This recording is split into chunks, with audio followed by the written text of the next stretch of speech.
سوال آپ کی خدمت میں یہ ہے کہ توہین رسالت نہ قتل ہے نہ فساد فی الارض ہے، جیسا کہ آیت میں بیان ہوا، پھر اللہ کے پیغمبر نے اس پر موت کی سزا کی بات کیوں کی؟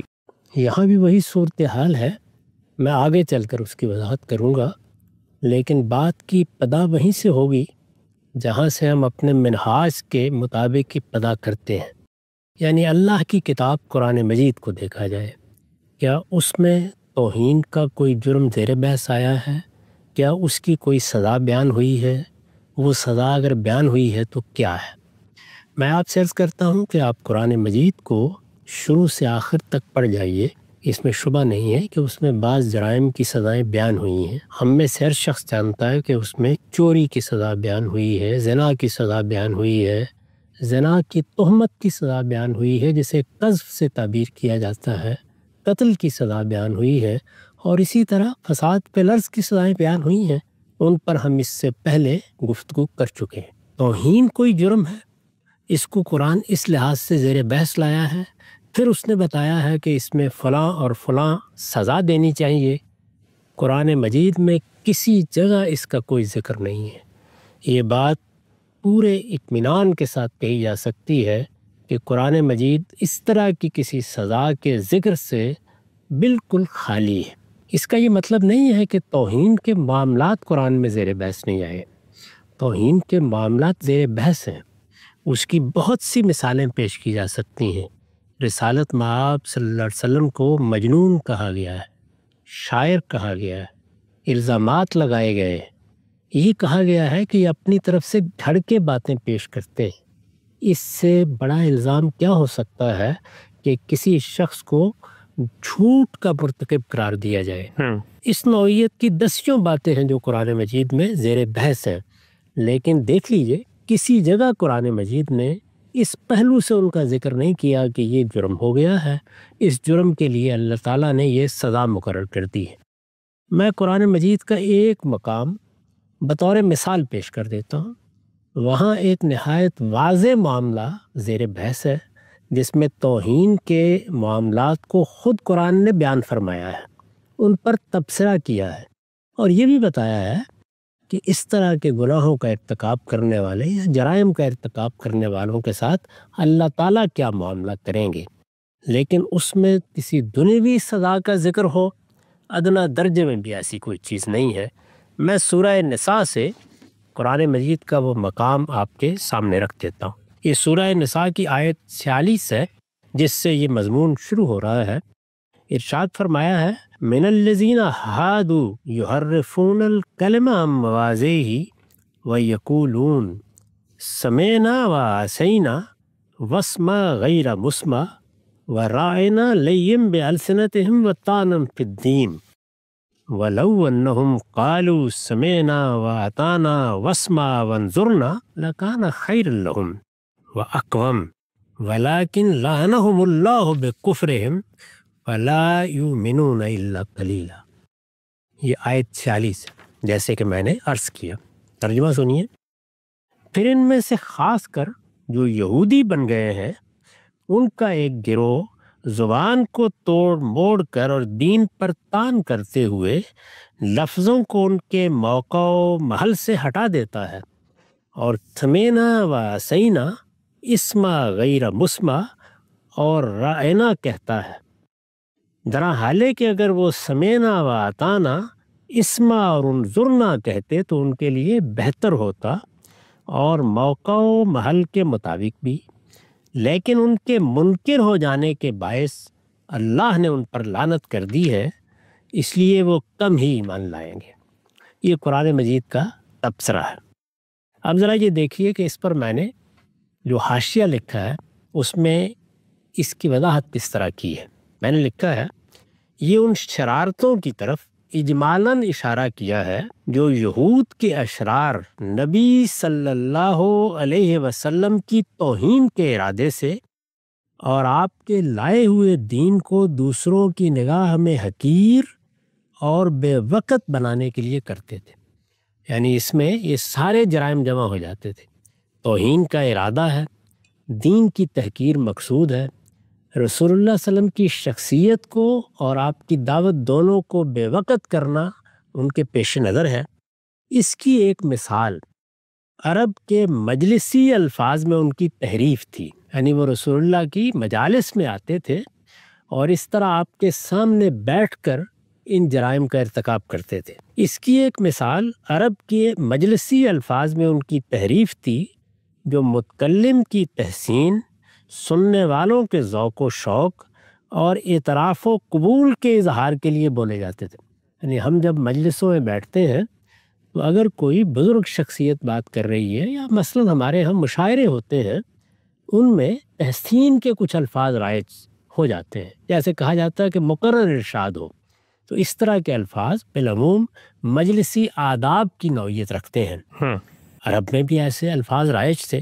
استاذ امام لکھتے ہیں یہ الفاظ، یعنی یہ مجلسی اعتراف کے الفاظ یا تحسین کے الفاظ یا قبولیت کے الفاظ، یہ الفاظ اصلاً تو اظہار تحسین یا اعتراف و قبول کے لیے ہے، لیکن اگر کوئی گروہ شرارت اور بدتمیزی کرنا چاہے تو ذرا زبان کو توڑ مروڑ کر، تلفظ کو بگاڑ کر یا لب و لہجے میں ذرا مصنوعی انداز پیدا کر کے بڑی آسانی سے تحسین کو تقبیح اور اعتراف و اقرار کو طنز و استہزاء بنایا جا سکتا ہے۔ یعنی اس میں ذرا سا اگر لہجے کا فرق بھی پیدا کر لیا جائے تو یہ طنز اور استہزاء کے الفاظ بن جائیں گے۔ اس سے متکلم کے وقار کو کوئی نقصان پہنچے یا نہ پہنچے، لیکن شرارت پسند اشخاص اس طرح اپنے دل کی بڑاس نکالنے کی کوشش کر کے خوش ہو جاتے ہیں۔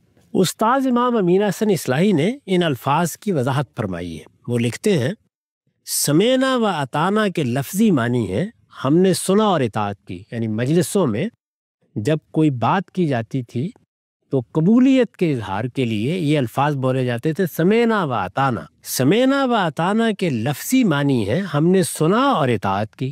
اہل عرب یہ اس موقع پر بولتے تھے جب اپنے کسی بڑے، کسی سردار، کسی بادشاہ کے حکم و ارشاد پر اپنی طرف سے امتثال امر کے لیے آمادگی اور مستعدی کا اظہار کرنا چاہتے۔ یعنی جب یہ کہا جائے گا کہ ہم نے سنا اور اطاعت کی تو اپنے ظاہر کے لحاظ سے تو یہ آمادگی اور استعداد کے الفاظ ہیں، ہم قبول کرنے کے لیے تیار ہیں، اس کا اظہار کرتے ہیں۔ عربی میں اس کے لیے تا کا لفظ بھی ہے جو قرآن میں بھی استعمال ہوا ہے۔ یہودی اشرار حضرت صلی اللہ علیہ وسلم کی مجالس میں جاتے تو اپنی سعادت مندی اور وفاداری کی نمائش کے لیے سمینا و اطانا تو بات بات پر کہتے، لیکن لب و لہجے کے تصرف سے اس کو ادا اس طرح کرتے کہ اطانا کو اتھینا بنا لیتے، یعنی اس طرح لفظ زبان سے ادا ہوتا کہ بظاہر یہ لگتا کہ اطانا کہہ رہے ہیں لیکن وہ اصل میں اتھینا کہہ رہے ہوتے تھے۔ چونکہ دونوں کے حروف ہم آہنگ اور قریب المخرج ہیں، اس وجہ سے اس تحریف میں ان کو کامیابی ہو جاتی۔ اس طرح وہ تسلیم و اطاعت کے جملے کو نافرمانی اور سرکشی کے قالب میں ڈھال دیتے اور سمجھنے والے ان کی اس شرارت پر کوئی گرفت بھی نہ کر سکتے، اس لیے کہ وہ بڑی آسانی سے یہ بہانہ بنا سکتے تھے کہ نہیں، ہم نے سمینا و اطانا کہا ہے۔ ظاہر ہے کہ ایسی صورت میں شریف اور خوددار آدمی بات کو سن اور سمجھ کر بھی خاموشی سے ٹال دینے ہی کو بہتر خیال کرتا ہے۔ یعنی یہ کہنے کے بجائے کہ ہم نے اطاعت کی، وہ اصل میں یہ کہتے تھے کہ ہم نے نافرمانی کی، ہم یہ بات نہیں مانیں گے۔ اسما غیر مسما کے لفظی معنی ہے، یہ دوسرا لفظ ہے یا دوسری تعبیر ہے۔ اسما غیر مسما کے لفظی معنی ہے سنو وہ بات جو پہلے سنائی نہیں گئی، یہ تحسین کا کلمہ ہے۔ یہ دیکھیے بڑی نادر بات فرمائی ہے۔ اس فکرے کا اچھا محل یہ ہے کہ مجلس میں متکلم یا خطیب کی کوئی حکیمانہ بات سن کر ایک سامع دوسرے سامع کو متوجہ کرے کہ یہ دانش مندانہ اور حکیمانہ بات سنیے، یہ بات پہلی بار ہمارے کانوں نے سنی ہے۔ اس طرح کے جملے بعض اوقات ہم بھی بولتے ہیں، اس سے پہلے یہ بات کبھی ہم نے نہیں سنی۔ ظاہر ہے کہ یہ بات نہ صرف متکلم اور خطیب کی قدردانی کی دلیل ہے بلکہ دوسروں کو اس کی قدردانی کے لیے تشویق و ترغیب بھی ہے۔ لیکن کوئی شخص ہوٹنگ کے انداز میں بانداز تمسخر یہی بات کہے تو اس کا مفہوم یہ بھی ہو سکتا ہے کہ ذرا اس کی ناشنیدنی سنو، یہ کیسی بے پر کی اڑا رہا ہے، ایسی بات کاہے کو کبھی کسی نے سنی ہوگی۔ ظاہر ہے کہ محض انداز اور لب و لہجے کی تبدیلی نے اس نہایت اعلیٰ فکرے کو تان و طنز کا ایک زہر آلود نشتر بنا دیا، لیکن اس پر بھی کوئی گرفت نہیں ہو سکتی، اس لیے کہ گرفت ہو تو کہنے والا صفائی پیش کر سکتا ہے کہ میں نے تو طنز کے طور پر نہیں بلکہ تحسین کے طور پر کہا ہے۔ ٹھیک، کیونکہ اس فکرے میں طنز کا پہلو غیرہ مسمع کے الفاظ سے پیدا ہوتا تھا، اس لیے قرآن نے اس کی یہ نوک توڑ دی اور ہدایت کی کہ صرف اسما کہا جائے۔ رائنا کے لفظی معنی ہے، یہ تیسرا لفظ ہے، رائنا کے لفظی معنی ہے ذرا ہماری رعایت فرمائیے۔ اس لفظ کا اچھا محل استعمال یہ ہے کہ اگر مخاطب نے متکلم کی بات اچھی طرح سنی یا سمجھی نہ ہو، یا بات ایسی لطیف اور حکیمانہ ہو کہ خود متکلم کی زبان سے اس کو مکرر سننا چاہے، تو اس کو دوبارہ متوجہ کرنے کے لیے جس طرح ہمارے ہاں کہتے ہیں پھر ارشاد ہو، پھر فرمائیے، اسی طرح عربی میں رائنا کہتے ہیں۔ یہ لفظ سامع کے ذوق و شوق اور اس کی رغبت علم کی دلیل ہے، لیکن یہودی اشرار لیے لسان یعنی زبان کے توڑ مروڑ کے ذریعے سے اس کو بھی طنز کے قالب میں ڈھال لیتے تھے۔ اس کی شکل یہ ہوتی کہ رائنا میں عین کے کسرہ کو ذرا دبا دیجئے تو یہ لفظ رائنا بن جائے گا، اور اس کے معنی ہوں گے ہمارا چرواہا۔ قرآن نے یہود کی اس شرارت کی وجہ سے اس لفظ کو سرے سے مسلمانوں کے مجلسی الفاظ ہی سے خارج کر دیا، اور اس کی جگہ انظرنا کے استعمال کی ہدایت فرمائی، جس کے معنی ہے ذرا ہمیں مہلت عنایت ہو، ذرا پھر توجہ فرمائیے۔ یعنی مفہوم کے لحاظ سے یہ ٹھیک ٹھیک رائنا کا قائم مقام ہے، اور اس میں لہجے کے بگاڑ سے کسی بگاڑ کے پیدا کیے جانے کا کوئی موقع نہیں ہے۔ یعنی قرآن نے کیا کیا، جب اس طرح کا رویہ اختیار کیا گیا اور توہین کی یہ صورت پیدا کی گئی، تو بجائے اس کے کہ وہ اس پر کوئی مورچہ لگاتا، اس نے مجلسی الفاظ کو تبدیل کرنے کے لیے کہہ دیا۔ مسلمانوں کو ہدایت کی کہ یہ الفاظ ہی تبدیل کر لیے جائیں تاکہ ان شرپسندوں کو اس کا موقع ہی نہ ملے۔ اس میں ظاہر ہے کہ سخت توہین ہے، استہزاء ہے، طنز ہے، پیغمبر کی مجلس میں بیٹھ کر ان جرائم کا ارتکاب کیا جا رہا ہے، لیکن قرآن نے اس پر کیا تبصرہ کیا وہ میں نے آپ کے سامنے رکھ دیا۔ ٹھیک، اس کے بعد روایتوں کو دیکھ لیجیے۔ روایتوں کا ایک بڑا ذخیرہ اب لوگوں کی رسائی میں ہے۔ اس میں سے وہ 6 کتابیں بالکل متعین ہیں جنہیں سیاہ ستہ کہا جاتا ہے، ان میں موطا امام مالک کو بھی شامل کر لیجیے۔ ان کتابوں میں کسی جگہ آپ کو کوئی ایک روایت بھی نہیں ملے گی جس میں اس طرح کی کوئی بات بیان ہوئی ہو یا اس طرح کے کسی جرم کی کوئی سزا بیان کی گئی ہو۔ ان کتابوں کے باہر البتہ جو حدیث کا ذخیرہ ہے اس میں ایک روایت بیان کی جاتی ہے۔ اس روایت کے بارے میں محدثین بالکل متفق ہے کہ وہ ایک متہم بالکذب شخص کی روایت ہے، چنانچہ ضعیف روایت کی حیثیت سے بعض جگہ اس کا ذکر آ جاتا ہے۔ حسن کے درجے کی بھی کوئی روایات کے پورے ذخیرے میں ایسی نہیں ملتی جو اس مضمون کو بیان کرتی ہو، اور میں نے عرض کیا ہے کہ سیاہ ستہ میں یا موطا امام مالک میں تو سرے سے اس طرح کی کسی بات کا کوئی ذکر ہی نہیں ہے۔ یہ قرآن ہے اور یہ روایات ہے۔ اس کے بعد صرف وہ واقعات رہ جاتے ہیں جن کو لوگوں نے اپنے سوء فہم سے توہین رسالت کے واقعات بنا دیا ہے۔ وہ صرف توہین کے واقعات نہیں ہیں، میں ان کی تفصیلات عرض کرتا ہوں۔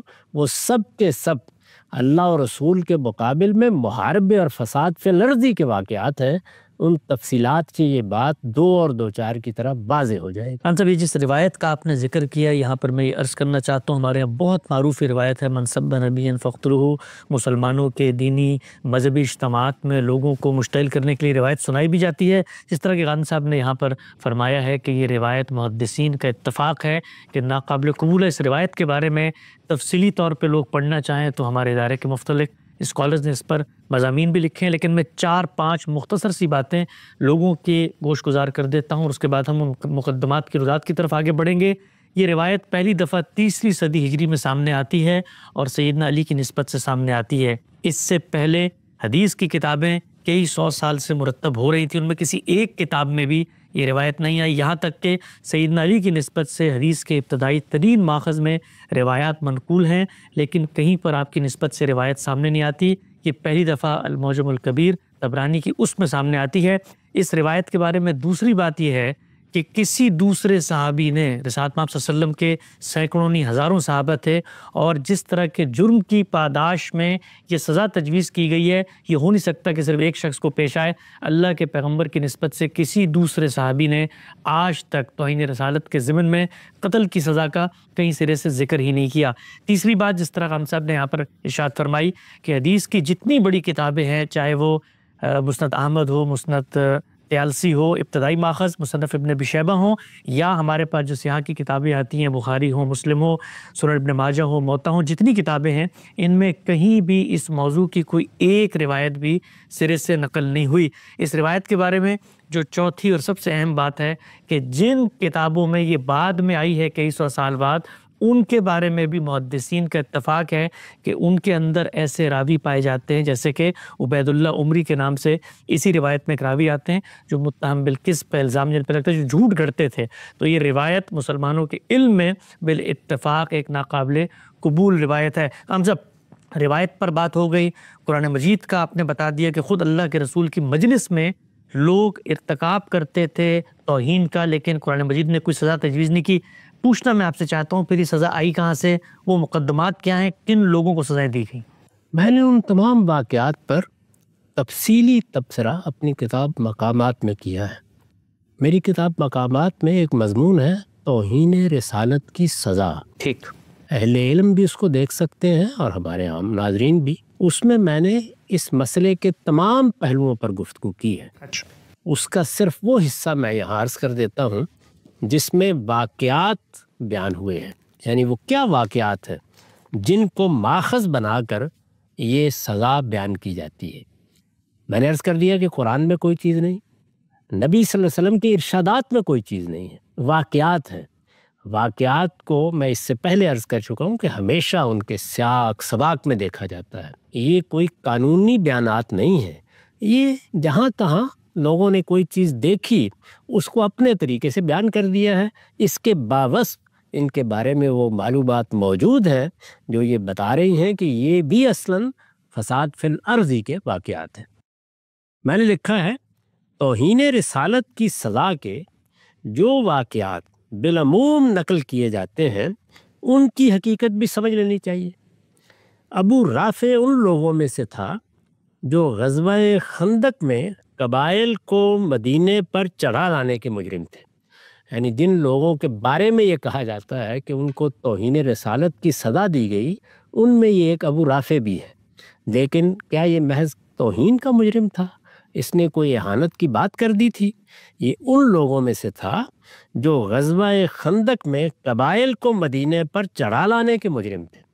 یہ معلوم ہے کہ اتنی بڑی تعداد میں حملہ آور لوگ آئے تھے کہ رسالت مآب صلی اللہ علیہ وسلم کو خندق کھود کر دفاع کرنا پڑا۔ مسلمانوں کے لیے بالکل زندگی اور موت کا مسئلہ پیدا ہوا۔ یہ لشکر جن لوگوں نے چڑھا لانے کے لیے ترغیب دی یا اس مقصد کے لیے سازشیں کی، ان میں یہ شخص بھی شامل تھا۔ یہ جنگی جرائم کا مرتکب ہوا ہے۔ ابن اسحاق کے الفاظ میں فی من حزب الاحزاب علی رسول اللہ صلی اللہ علیہ وسلم، یعنی یہ ان لوگوں میں ہے جس نے اس طرح کے جنگی جرم کا ارتکاب کیا تھا۔ کعب بن اشرف کے بارے میں مورخین نے لکھا ہے کہ غزوہ بدر کے بعد اس نے مکہ جا کر قریش کے مقتولین کے مرثیے کہے جن میں انتقام کی ترغیب تھی۔ یہ دوسرا شخص ہے جس کو بیان کیا جاتا ہے کہ توہین کی سزا دی گئی، درحال کہ اس کی جرائم کی نوعیت ذرا سن لیجیے کیا تھی۔ غزوہ بدر کے بعد اس نے مکے جا کر قریش کے مقتولین کے مرثیے کہے جن میں انتقام کی ترغیب تھی کہ لوگوں آؤ اٹھو اور مدینے پر حملہ آور ہو جاؤ۔ مسلمان عورتوں کا نام لے کر تشبیب لکھی اور مسلمانوں کو اذیت پہنچائی۔ تشبیب قصیدے کا ابتدائی حصہ ہوتا ہے جس میں عورتوں سے اپنے عشق کے جذبات بیان کیے جاتے ہیں، مسلمان عورتوں کے نام لے کر، مسلمان عورتوں کا نام لے کر تشبیب لکھی اور مسلمانوں کو اذیت پہنچائی۔ رسول اللہ صلی اللہ علیہ وسلم کی حکومت میں رہتے ہوئے آپ کے خلاف لوگوں کو برانگیختہ کرنے کی کوشش کی، یہاں تک کہ بعض روایتوں کے مطابق آپ کو دھوکے سے قتل کر دینا چاہا۔ یہ اس شخص کے جرائم تھے۔ عبداللہ بن خطل کو رسول اللہ صلی اللہ علیہ وسلم نے زکوٰۃ کی تحصیل کے لیے بھیجا، یہ تیسرا مجرم ہے۔ عبداللہ بن خطل کو رسول اللہ صلی اللہ علیہ وسلم نے زکوٰۃ کی تحصیل کے لیے بھیجا، اس کے ساتھ ایک انصاری اور ایک مسلمان خادم بھی تھا۔ راستے میں حکم عدولی پر اس نے خادم کو قتل کر دیا اور مرتد ہو کر مکہ بھاگ گیا۔ پھر یہی نہیں، یہ تینوں خدا کے رسول کی طرف سے اتمام حجت کے باوجود آپ کی تکذیب پر مصر رہے، اور اللہ تعالیٰ نے اپنا یہ قانون قرآن میں جگہ جگہ بیان فرمایا ہے کہ رسولوں کے براہ راست مخاطبین عذاب کی زد میں ہوتے ہیں، چنانچہ معاندت پر یعنی دشمنی پر اتر آئیں تو قتل بھی کیے جا سکتے ہیں۔ یہی معاندت ہے جس کو قرآن مجید نے سورہ مائدہ کی آیت میں یحاربون اللہ و رسولہ میں بیان کیا ہے، یعنی وہ اللہ کے پیغمبر کی دشمنی پر اتر آئے، مقابلے میں آ گئے ہیں، انہوں نے ایک طرح سے جنگ چھیڑ دی ہے۔ اب وہ اپنے رویے کی بنیاد پر برسر جنگ ہے، لوگوں کو انتقام کے لیے ابھارتے ہیں، مکے میں جا کر لوگوں کو حملہ کرنے کے لیے آمادہ کرتے ہیں۔ اس سے واضح ہے کہ یہ محض توہین کے مجرم نہیں تھے، بلکہ ان سب جرائم کے مرتکب بھی ہوئے ہیں۔ اس میں بیان کیا گیا کہ توہین کے مجرم تو جگہ جگہ موجود تھے، لیکن یہ کیا محض توہین کے مجرم تھے؟ اس سے واضح ہے کہ یہ محض توہین کے مجرم نہیں تھے، بلکہ ان سب جرائم کے مرتکب بھی ہوئے تھے، لہٰذا انہی کی پاداش میں قتل کیے گئے۔ عبداللہ بن خطل ایک خونی مجرم تھا، اس کے بارے میں اسی بنا پر حکم دیا گیا کہ کعبے کے پردوں میں بھی چھپا ہوا ہو تو اسے قتل کر دیا جائے۔ اسی طرح کے مجرم تھے جن کا ذکر سورہ احزاب میں ہوا ہے، خدا کے پیغمبر سے مسلمانوں کو برگشتہ اور بدگمان کرنے اور اسلام اور مسلمانوں کی اخلاقی ساکھ بالکل برباد کر دینے کے لیے یہ ان کی خانگی زندگی کے بارے میں افسانے تراشتے۔ یہ قرآن میں زیر بحث ہیں، ان کی خانگی زندگی کے بارے میں افسانے تراشتے، بہتان لگاتے اور اسکینڈل پیدا کرتے تھے، ازواج مطہرات سے نکاح کے ارمان ظاہر کرتے تھے، مسلمانوں میں گھبراہٹ پھیلانے اور ان کے حوصلے پست کرنے کے لیے طرح طرح کی افواہیں اڑاتے تھے۔ مسلمان عورتیں جب رات کی تاریکی میں یا صبح منہ اندھیرے رفع حاجت کے لیے نکلتی تھیں تو ان کے در پہ آزار ہوتے اور اس پر گرفت کی جاتی، تو اس طرح کے بہانے تراش کر اپنے آپ کو بچانے کی کوشش کرتے تھے کہ ہم نے تو فلاں اور فلاں کی لونڈی سمجھ کر ان سے فلاں بات معلوم کرنا چاہی تھی۔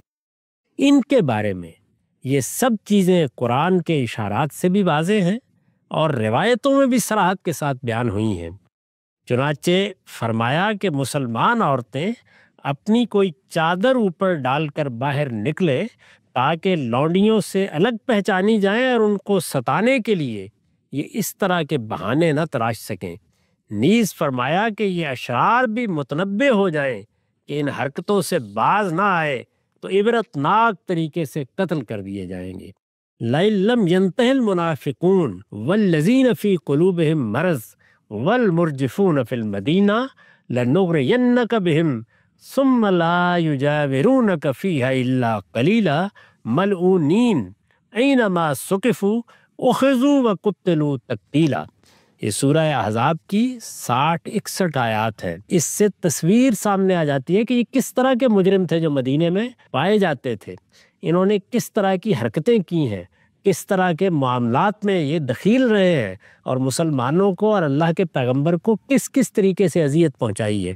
یہ میں نے جتنی چیزیں بیان کی ہیں ان کے ماخذ بھی بیان کر دیے ہیں، جو لوگ ان کو دیکھنا چاہیں میری کتاب مقامات میں 332 333 صفحے پر دیکھ سکتے ہیں۔ میں اس کا ترجمہ کر دیتا ہوں۔ یہ جو آیات میں نے پڑھی ہیں، یہ منافق اگر اس کے بعد بھی اپنی حرکتوں سے باز نہ آئے، یعنی حرکتیں میں نے پیچھے بیان کر دیں، اپنی حرکتوں سے باز نہ آئے، اور وہ بھی جن کے دلوں میں بیماری ہے، اور وہ بھی جو مدینے میں جھوٹ اڑانے والے ہیں، جن کے جرائم بیان ہو رہے ہیں، تو ہم ان کے خلاف تمہیں اٹھا کھڑا کریں گے، پھر وہ مشکل ہی سے تمہارے ساتھ جہاں رہ سکیں گے ان پر پھٹکار ہوگی، جہاں ملیں گے پکڑے جائیں گے اور عبرتناک طریقے سے قتل کر دیے جائیں گے۔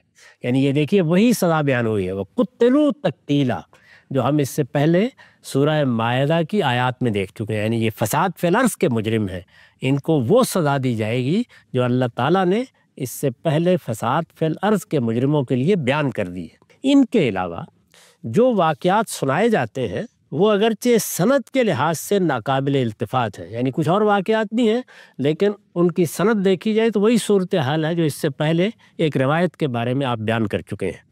ان کے علاوہ جو واقعات سنائے جاتے ہیں وہ اگرچہ سند کے لحاظ سے ناقابل التفات ہیں لیکن بالفرض ہوئے ہوں تو ان کی نوعیت بھی یہی سمجھنی چاہیے کہ منکرین کے سب و شتم سے ان کی معاندت، یعنی ان کی دشمنی، ان کا ہرابہ پوری طرح ظاہر ہو جانے کے بعد رسولوں کی تکذیب کا وہ قانون ان پر نافذ کر دیا گیا جو قرآن میں ایک سنت الہی کی حیثیت سے مذکور ہے۔ ٹھیک، یعنی قرآن مجید میں یہ قانون بیان ہوا ہے کہ جو لوگ اللہ کے پیغمبر کے مقابل میں آ کر کھڑے ہو گئے ہیں اور انہوں نے معاندت یا دشمنی کی ابتدا کر دی ہے، ان کے لیے اللہ تعالیٰ کی طرف سے سزا کا اعلان ہے، اور وہ سزا وہی ہے جو اس سے پہلے بیان ہو چکی۔ بعض مقتولین کے خون کو ہدر قرار دینے کی وجہ بھی یہی تھی، یعنی کسی مجرم نے اس طرح کے جرائم کا ارتکاب کیا، اس کو اگر مثال کے طور پر قتل کر دیا تو رسول اللہ صلی اللہ علیہ وسلم نے پھر اس سے قصاص نہیں لیا۔ اس کو کہتے ہیں خون کو ہدر قرار دینا۔ تو مجرم کی یہ نوعیت ہے جس وجہ سے خون کو ہدر قرار کیا گیا۔ لا یقتل مسلم بکافر، اسی کا بیان ہے، یعنی اسی طرح کے وہ منکرین تھے جن کے بارے میں رسول اللہ صلی اللہ علیہ وسلم نے فرمایا کہ اگر ان کو کوئی قتل کر دے گا تو اس کے قصاص میں کسی مسلمان کو قتل نہیں کیا جائے گا۔ اس طرح کے مجرم ہیں۔ علماء ان حقائق سے واقف ہیں لیکن اس کے باوجود ان کا اصرار ہے کہ ان واقعات سے وہ توہین رسالت کا قانون اخذ کریں گے۔ یعنی اس طرح کے واقعات ہیں، اس طرح کے مجرم ہیں، یہ ان کا پس منظر ہے، اس فساد تک وہ پہنچے ہوئے ہیں، اس طرح اللہ اور رسول کے مقابل میں آ کے کھڑے ہو گئے ہیں، یہ ان کی معاندت ہے، ان کے واقعات بیان ہو رہے ہیں اور علماء اس سے توہین رسالت کا قانون اخذ کر رہے ہیں۔ یہاں ہو سکتا ہے کہ کوئی شخص اس قصے سے بھی استدلال کرنا چاہے جو سیدنا عمر کے متعلق بیان کیا جاتا ہے کہ نبی صلی اللہ علیہ وسلم کا فیصلہ تسلیم نہ کرنے پر انہوں نے ایک شخص کی گردن اڑا دی تھی۔ یہ واقعہ عام طور پر بیان ہوتا ہے۔ ہمارے علماء یہ واقعہ ممبروں پر سناتے اور لوگوں کو بالواسطہ ترغیب دیتے ہیں کہ توہین رسالت کے مرتکبین کے ساتھ بھی وہ یہی سلوک کریں، مگر حقیقت یہ ہے کہ حدیث کے پہلے، دوسرے، یہاں تک کہ تیسرے درجے کی کتابیں بھی اس واقعے سے خالی ہیں۔ ابن جریر طبری ہر طرح کی تفسیری روایتیں نقل کر دیتے ہیں مگر انہوں نے بھی اسے قابل اعتنا نہیں سمجھا۔ یہ ایک غریب اور مرسل روایت ہے جسے بعض مفسرین نے اپنی تفسیروں میں نقل ضرور کیا ہے، لیکن جن لوگوں کو علم حدیث سے کچھ بہرہ حاصل ہے انہوں نے وضاحت کر دی ہے کہ ابن عباس رضی اللہ عنہ سے اس کی سند بالکل واہی ہے، اور ابن مردویہ اور ابن ابی حاتم کی سندوں میں اس کا راوی ابن لہیہ ضعیف ہے۔